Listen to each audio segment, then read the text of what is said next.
It's and its. IT apostrophe S and ITS. Yes. So it's with the apostrophe means like it is. Yes. And it's like means like if you're owning something like Possessive. owning something like let's say its house is this, its shelter. No, he shared. Okay. It's with the S. Apostrophe S means it is, right? But an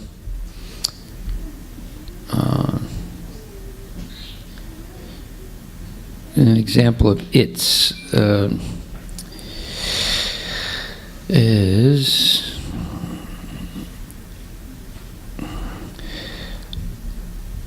that puppy belongs to James, but I don't know its name.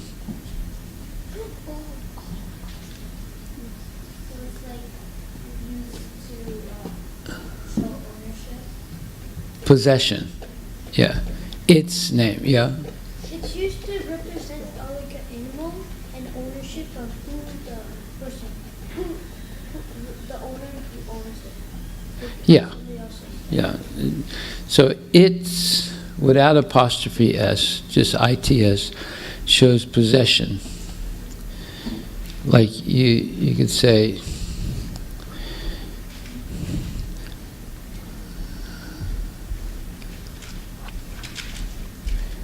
each cow eats grass, and its capacity to eat grass is at least 30 pounds, right? Its capacity, is it IT apostrophe S or ITS? The cow eats grass. Its capacity to eat grass is 30 pounds per, let's say, hour. Okay, yes. Correct. It's showing, it means that the cow's capacity, its capacity. Right? Or on the other hand, if you say, it's always raining in Seattle. Is that IT apostrophe S or ITS? It's always raining in Seattle. Yes. Yes. It is always raining in Seattle. Okay? So that's the difference between its and its. IT apostrophe S or ITS. Okay. So do you know the difference between everyone and everyone? Everyone, one word, EVERYONE. And everyone, EVERY, and then second word, one, ONE. What's the difference between everyone and everyone? Yes. Like everyone, Okay, stop saying like, Everyone is, okay, the difference between everyone and everyone is one of the everyone with two words is for the individual person, and then everyone with two words is the whole group. Yes. So everyone in the room chants Hare Krishna. Everyone had a book.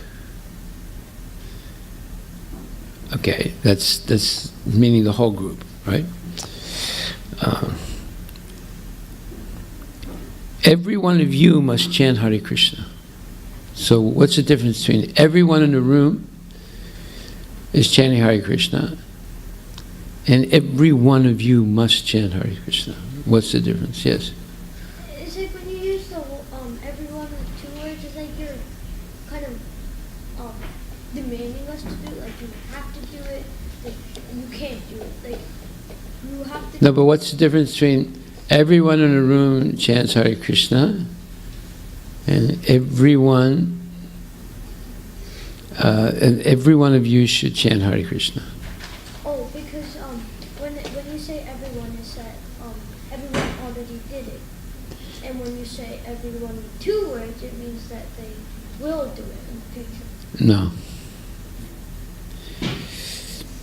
Well, everyone, one word, refers to the whole group, and everyone refers to each individual.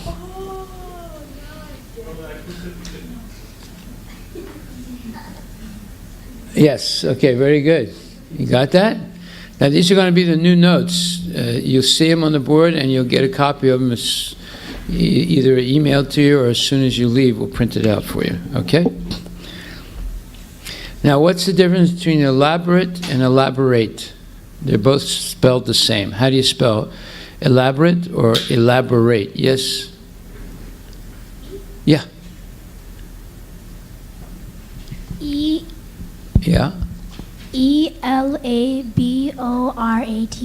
Yes. And Elaborate. And how about elaborate? ELABORATE.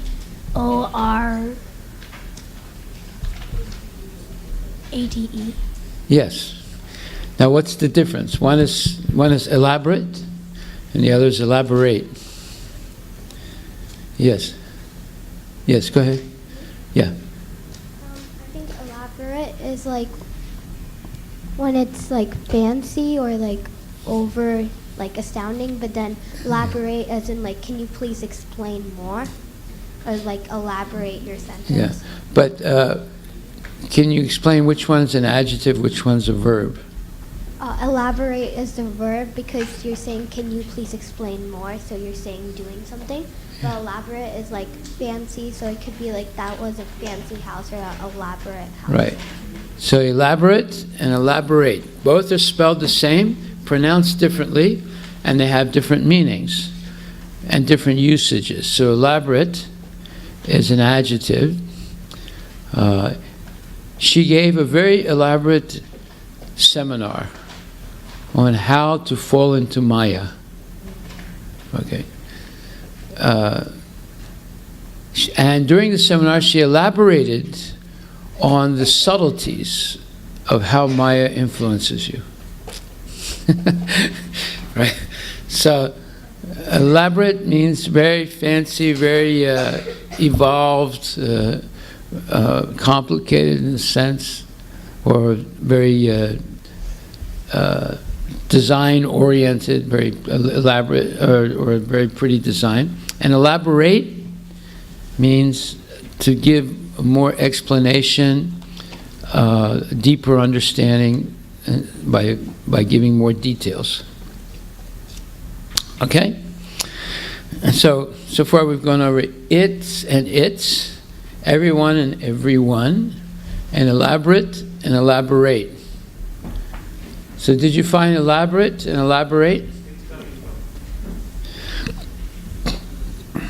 And elaborate is an adjective, and elaborate is a verb.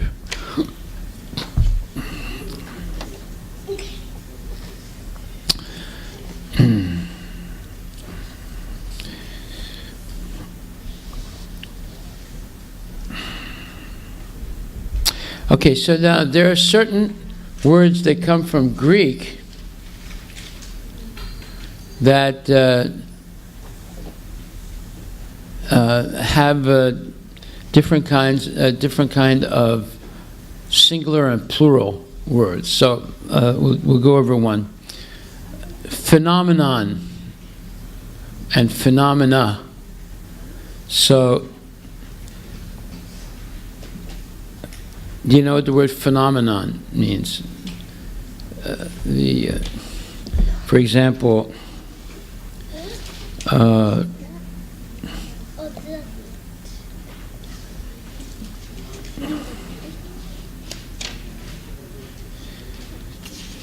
the phenomenon of the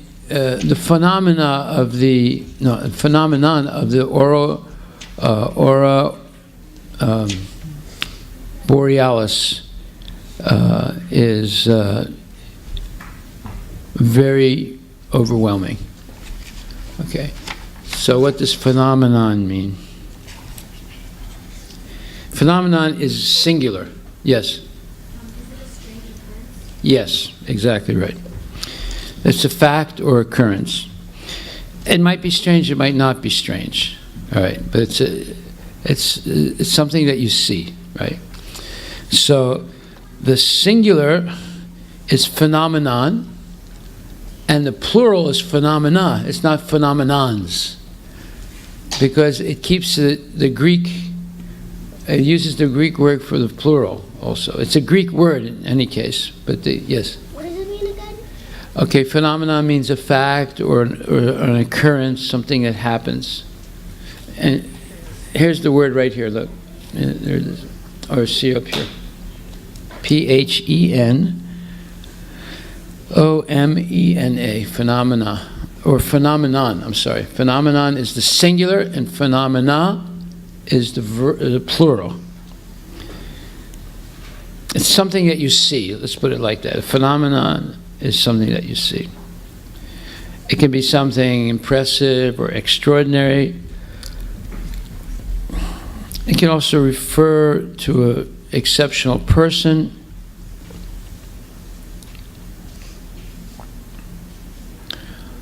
Okay, so here's a word that comes from Greek and keeps the Greek, let's say, spelling for the plural.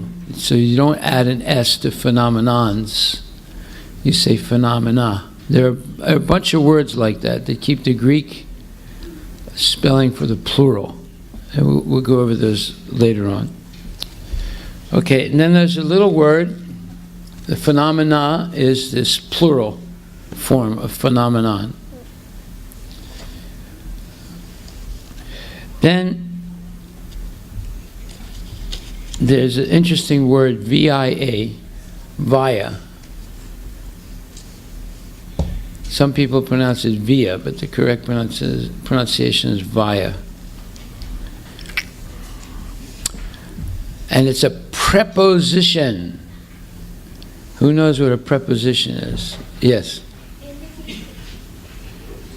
Indicates where you are, generally like under the tree, as in you're under the tree or over the table. Yeah, it sort of indicates, you're traveling through something, or you're passing through some place. So that's a preposition, P-R-E-P-O-S-I-T-I-O-N. Preposition that indicates traveling through or traveling close to something. So via, V-I-A, is a preposition. Preposition, P-R-E-P-O-S-I-T-I-O-N. So they came to India via Pakistan. What does that mean? Yes. Means through, so they came to India through Pakistan. Pakistan. Yeah. They passed through Pakistan to get to India. Okay? All right. And Prabhu, what does this mean? The neurosurgeon penetrated into the brain through the scalp. That means they went via into the brain, to the scalp. Yeah. They went through the scalp into the brain. Or you can say, okay, yeah, via. Very good.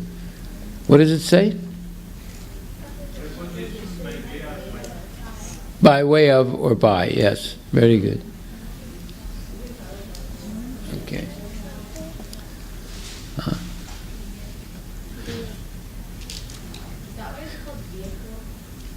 No. No. Different words. And it's pronounced via. It's not pronounced via. In Italian it's pronounced via, but it's pronounced via. Okay. Okay. Then who knows what I.E means? Sometimes you see it. I.E. I saw, but I don't know what it means. I know. I period E. Small I period, small E period. I'm going to tell you. Yeah. But that's good you don't know. That means you might want to know. You know what it means? You learned it. I period E.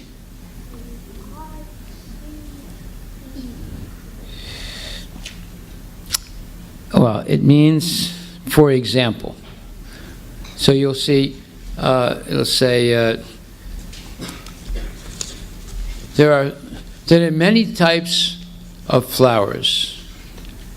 I period E comma, marigolds, roses, gardenias, comma, etc. period. Yes. Examples. Yeah. I think it means examples. Yeah. For example. Yeah. So IE, is that there?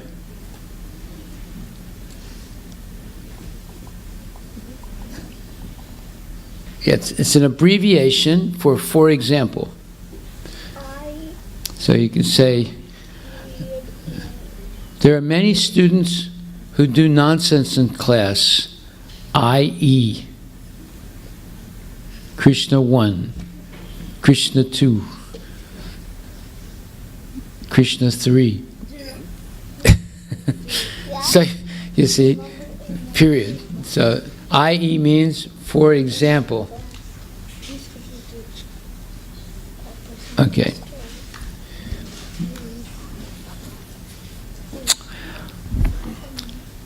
Now there's another word that's interesting.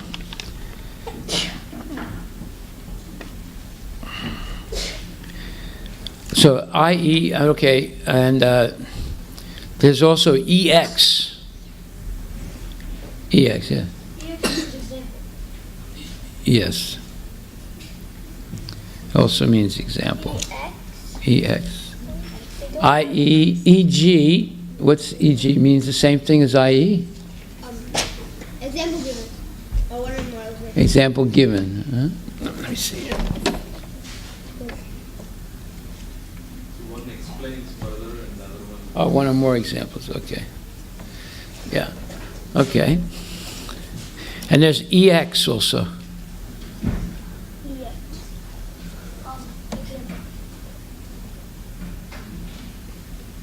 Yeah, it should be example. There's also EG. One or more examples or example given. Yeah, one or more examples, yes. And EX, it's the definition of EX. Thanks for the experience. Our time has expired. Now, exit my life. That's not it. That's not what it is. That's weird. No, is that just a simple short form for example, EX? Yeah. Okay. All right. So the main thing is IE or EG. Okay. Then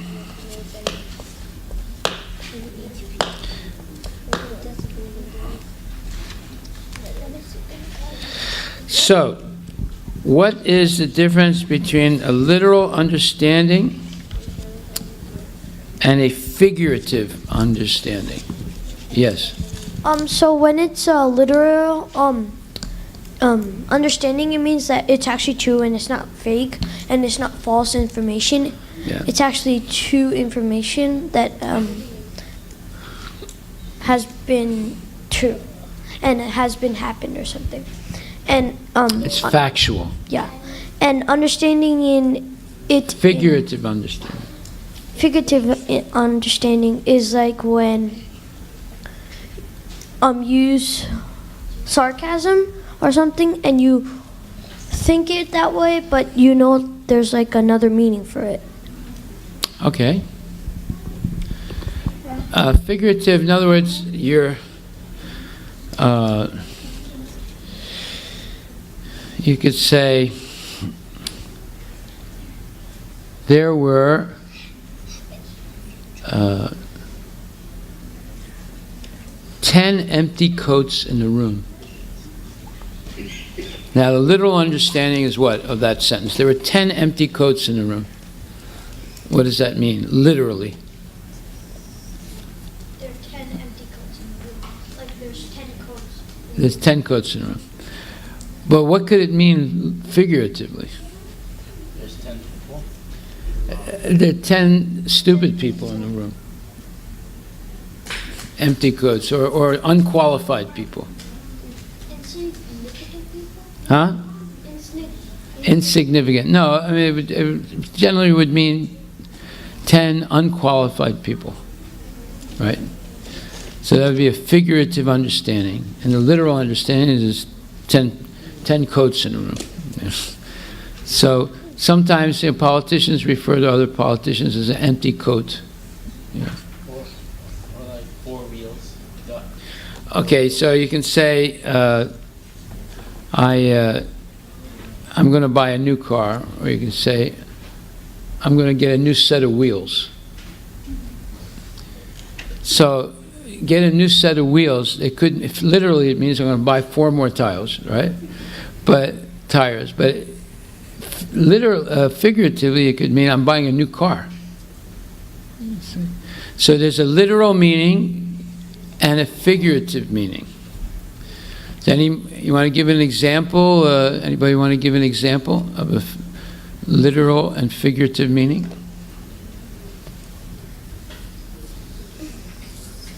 Anybody?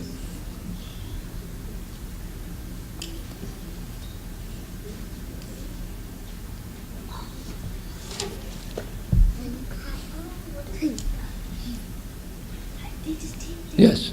Yes. You could say there are still some bugs in this idea, because like you need bugs as in like problems to fix Yes. idea. Or you could say that that's like a figurative way of saying They're real bugs. there are bugs. Yeah. It's a piece of cake. It's a piece of cake, right? So one understanding is that it's a piece of cake. The other understanding is very easy to do, right? So there's a literal meaning and a figurative meaning. Anybody else? Yes? This is a common one. But it's raining cats and dogs. When you take it, It's raining figuratively- cats and dogs. So you actually see cats and dogs falling Yeah. down, right? And Literal. then in the literal meaning, it means raining really hard. A figurative meaning. Yeah. Yeah. Literal meaning is there's cats and dogs falling out of the sky, right? The figurative meaning is raining very hard. Any other example? Yes? Don't spill the beans. So literal meaning is, you're walking with a can of beans or a pot of beans and you spill it, right? And figurative meaning? Don't tell the truth and put people into trouble, yeah. Or don't push my buttons. What? Don't push my buttons. Don't push my buttons, yes. Don't cry or spill milk. Don't cry over spilt milk, yes. What's the figurative meaning of that? That if you that there's just spilt milk, you have to cry over it. No, that's not the figurative meaning. That's the literal meaning. What's the figurative meaning of don't cry over spilt milk? I think I know it. Yes? It's because I know it. Don't get don't get upset when something is wrong. Yeah, well, don't cry over spilt milk. It means it's something that happened in the past, so there's no use, getting all stressed out about it, right? Yes, probably. Laughter is the best medicine.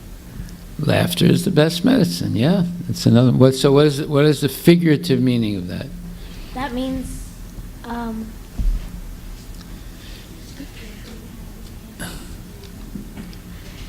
Figurative meaning is if you're sad, right, laughter can make you happy. then try and, get cheered up with a friend who'll tell you a funny story or something, So the laughter It means happiness is the best medicine for all the ills that a person may have. Yes. Okay. Like, for example, they have such a thing as Make-A-Wish Foundation. You know what that's all about? Make-A-Wish Foundation? Yes. So basically for like kids like who have like cancer, like their life is ending, they're given like one wish, which they can use to like get anything from the foundation, like whether it be like a trip to Disneyland, like anything that they really want to do in their life. Right. So children who have terminal diseases. What's a terminal disease? What? Incurable. Not incurable. Incurable disease. That means they're going to die. So the Make-A-Wish Foundation will pay for them to get whatever wish they want before they die. They want to go to Disneyland, they want to climb on top of Mount Rainier, whatever they want, they will help them to do it. Yes?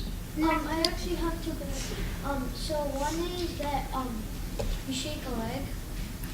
So the literal meaning is shaking a leg, and the figurative meaning is like hurry up and get a grip and like come fast. Get a grip?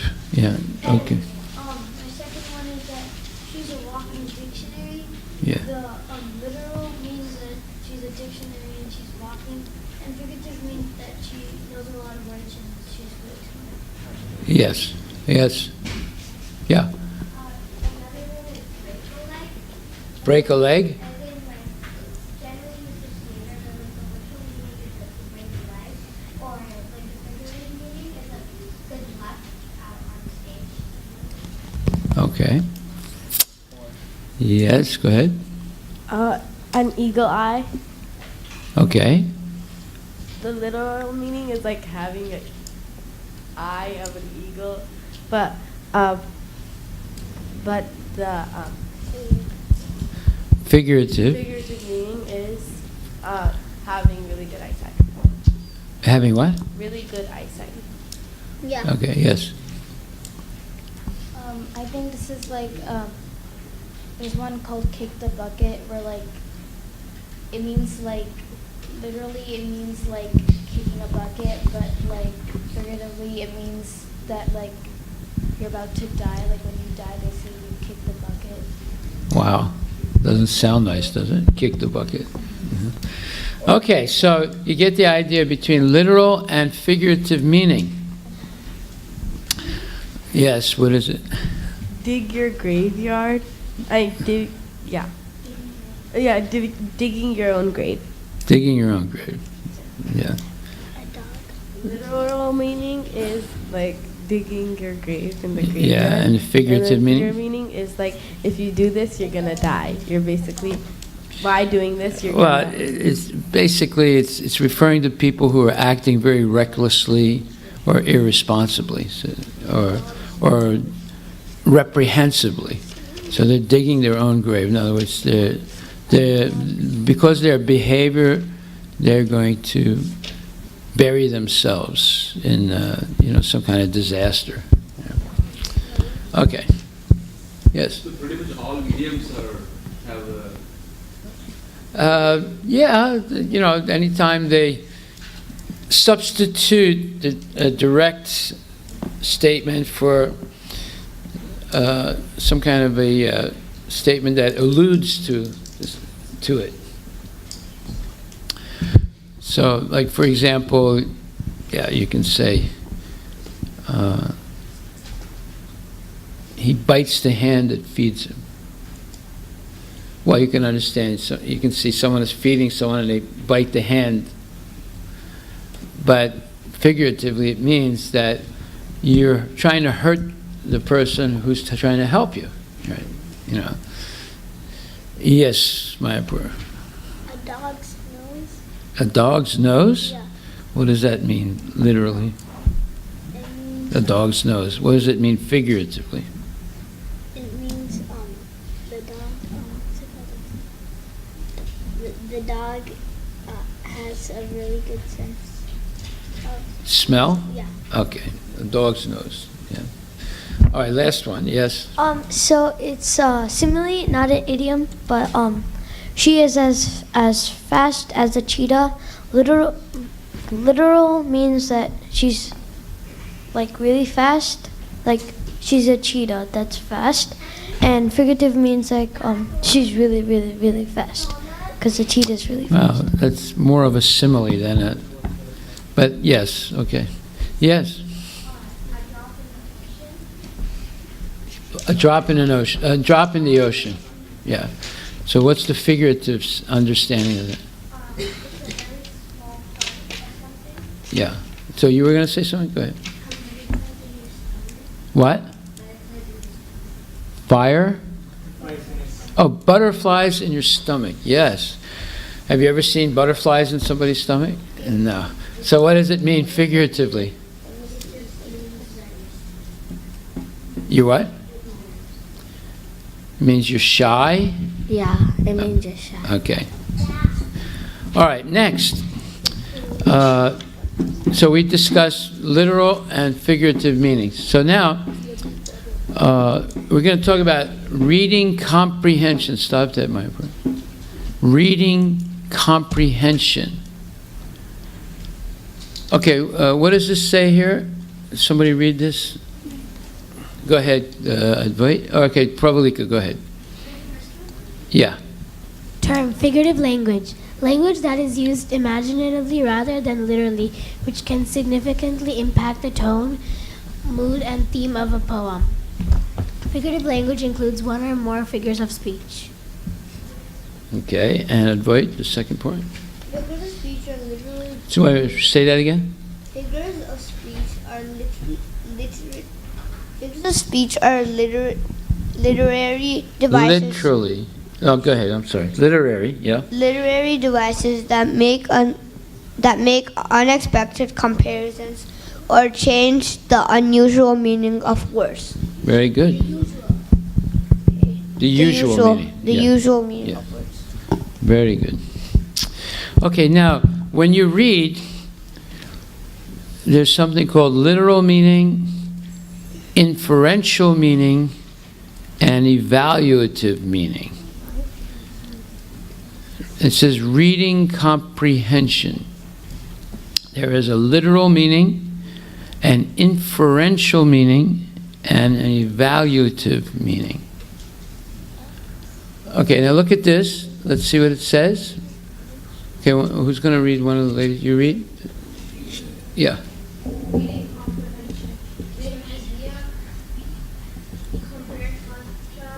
What? In what? Inference and sequence. And what's on the bottom? Compare, contrast, cause and effect. Okay, start all over again. Read from the beginning. Main idea, inference, sequence, compare, contrast, Cause and effect. Okay, compare and contrast, cause and effect. So this is reading comprehension, all right? So, well, we know what literal meaning is, right? It's the factual meaning. It's what it means just by the words. What is the inferential meaning or inference? Yes. Okay, microphone. Where's the microphone? We only have one mic. Okay, the other one's coming. When you make an educated guess, Yes.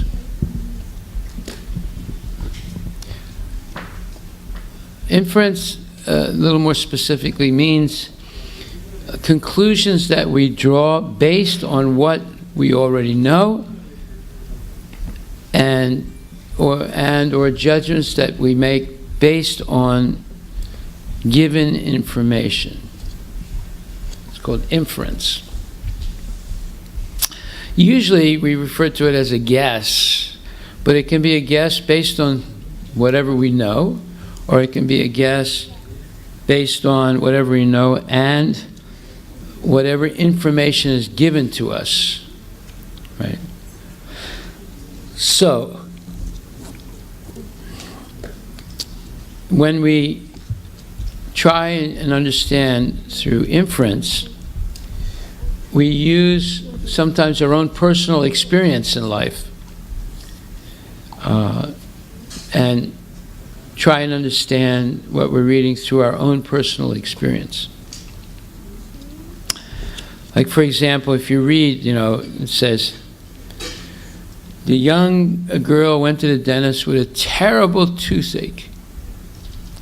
Well, if you have had a toothache and gone to a dentist, then you can identify with the pain of that girl who had a terrible toothache, right? You've had a similar experience in life. So, then it could be said, she had a terrible pain in the mouth, and she wasn't sure if it was from a toothache or from some other cause. Well, if you've ever had a terrible pain in your mouth, and you went to the dentist and it was because of a toothache, then you could infer, it must be a toothache. You see, you're judging from your own experience. So,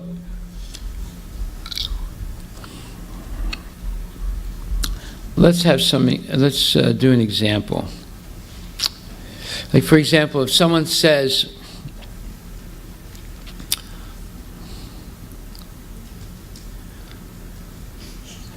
I hate to be happy all the time. What can you infer from that statement? I hate to be happy all the time. Yes. That person's a grumpy person? Yeah. Yeah. Well, let's say a person who prefers to be not happy all the time, which would be a strange creature. Yeah. Yes. They're pessimistic. Huh? They're pessimistic. It could be. Yes. You could infer that. Now, what if they said it like this? I hate to be happy all the time. Yes.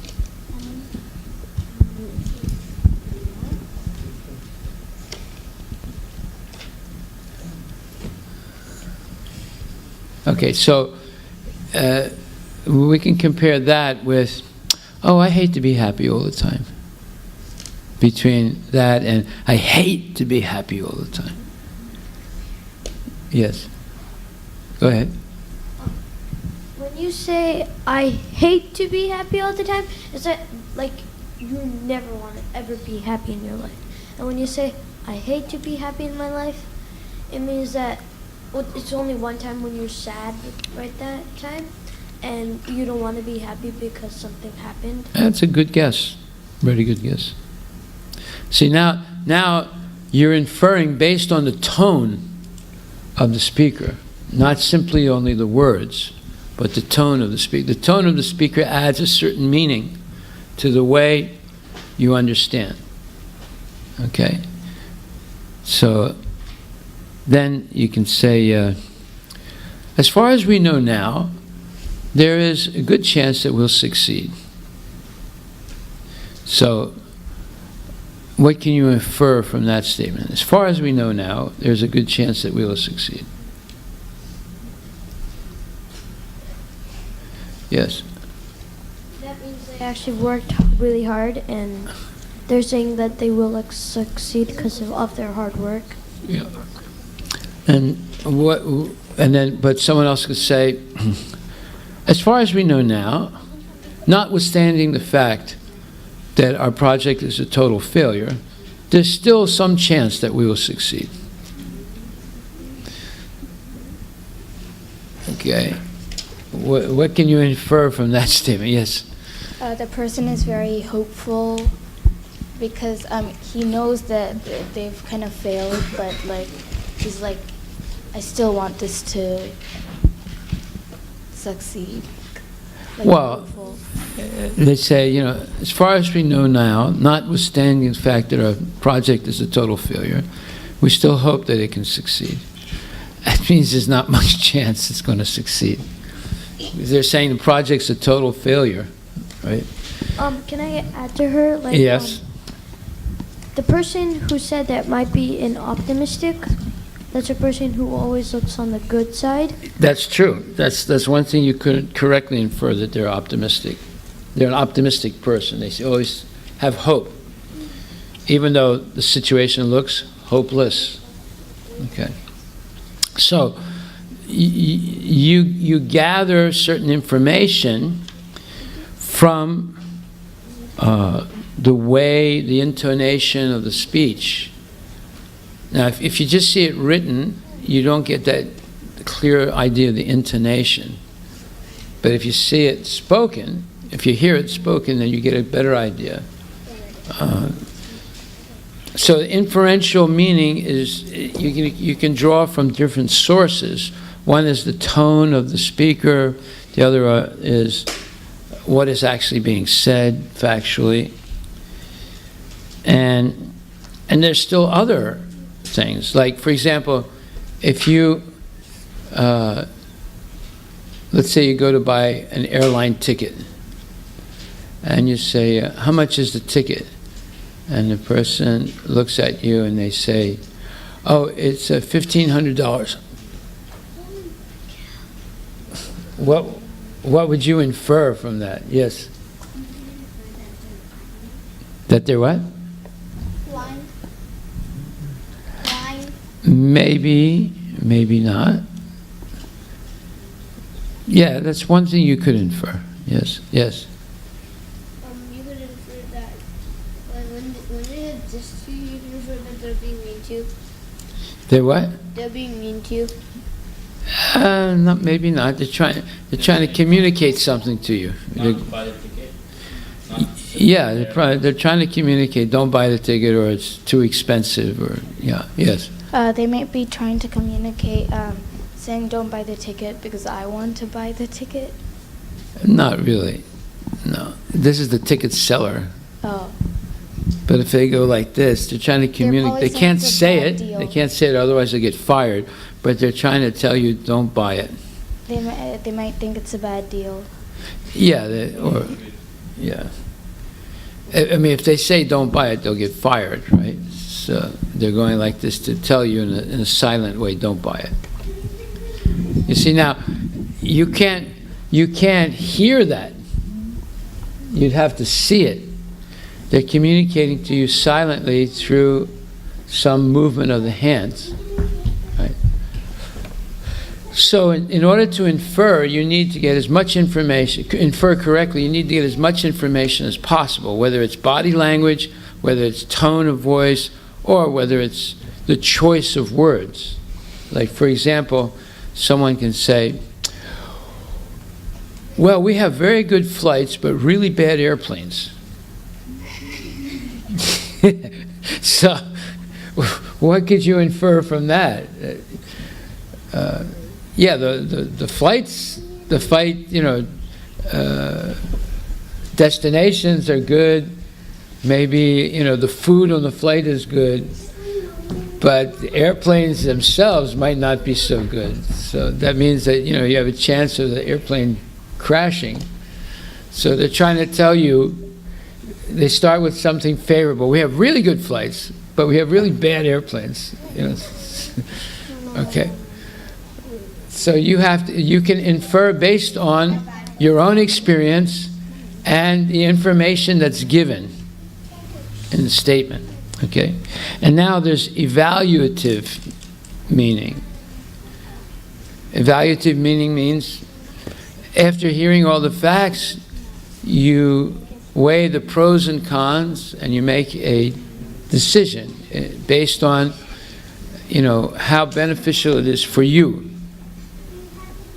So, like, for example, if I told you, there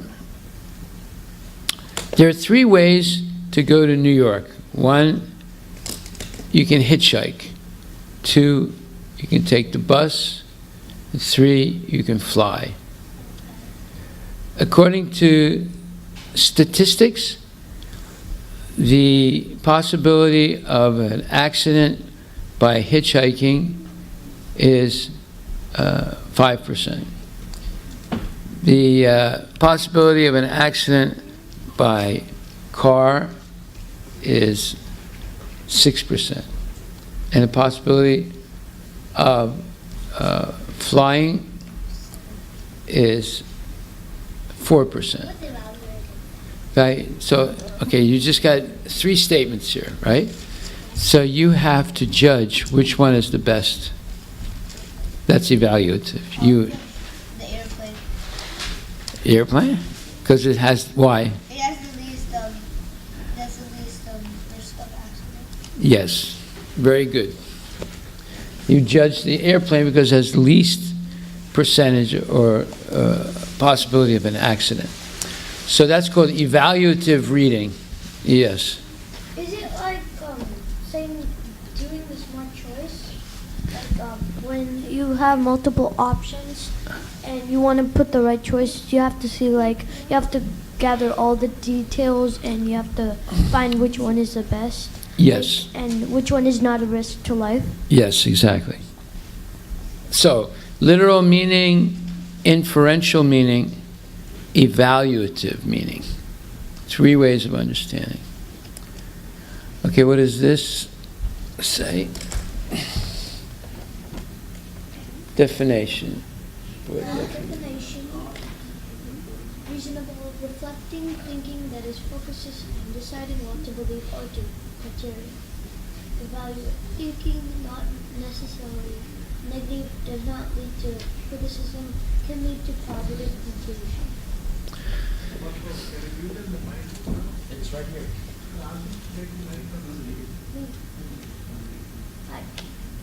Should I read again? Okay, read it. Definition. Definition. Reasonable, reflecting, thinking that is focuses on deciding what to do, what to believe or do. Criteria. Evaluate, thinking, not necessarily negative, does not always lead to criticism, can lead to positive conclusion. So, evaluative thinking is important to be able to consider the facts and attribute some value to the facts. Like, for example, if you say, the chances for success in this project is 25%. Well, you have to evaluate, whether it's a worthy project for you to do or not. If the chances for success are only 25%, wouldn't it be better to choose another project where the chances of success maybe are 50 or 60%? Yes. Yeah. So you have to evaluate that way. Okay. All right. So are there any questions about this?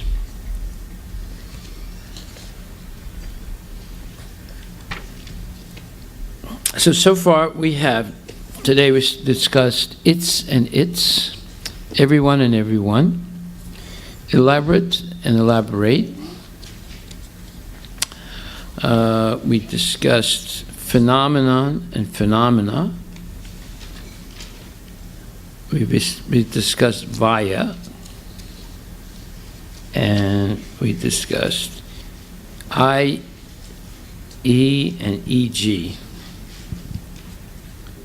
And then we discussed literal and figurative meaning, and then we discussed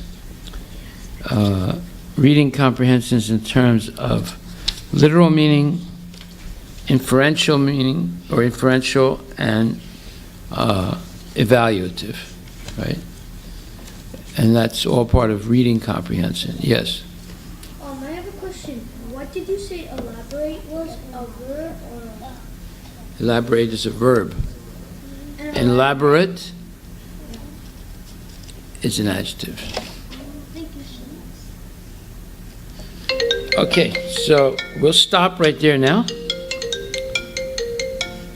And you should be able to receive these notes. If you give your email or they can print it out for you right now. Okay? Hello? Yes, hello? Hello?